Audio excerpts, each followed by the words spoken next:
আসসালামু আলাইকুম রহমতুল্লাহ। এই যে বিমান বাহিনী ক্যাম্পে নাতি এদের একটু ঘুরতে আসলাম বিনোদনের জন্য। একটা নাতিন আছে, একটা নাতি আছে। মানে চট্টগ্রাম আসলেই বাবার ক্যাম্পের ভিতরে একটা পার্ক আছে, পার্কে বিনোদন করবে, বিনোদনের জন্য সে আসবে। তাই তাকে এই নিয়ে এখানে আসলাম। এই যে নাতিন, এই যে আমার নাতিটা, হ্যাঁ, এরা এলো ঘুরতে আসে। তাই একটু ঘুরে ঘেরে গেলে এদের মনটা ভালো থাকে নানার সাথে। আলহামদুলিল্লাহ,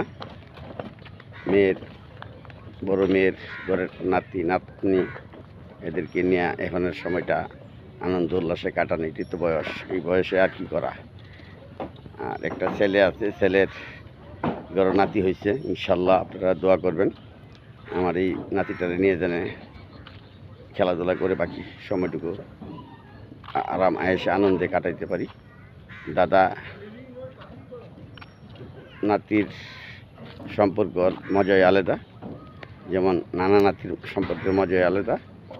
নাতিগুলো আমাকে পাইলে মনে হয় যে তাদের আসমানের চাঁদ পাইছে। ঠিক আমার ছেলের ঘরের নাতিও দাদাকে না দেখলে হালি কতক্ষণ ব্যস্ত করে নেব, মারে বাবারে, দাদুরে, দাদা কোথায়। আলহামদুলিল্লাহ, আপনাদের দোয়া আমি নাতি নাত্য নিয়ে ভালো আছি। আমার জন্য দোয়া করবেন। আসসালামু আলাইকুম রহমতুল্লাহ। আমি সবার জন্য দোয়া করি।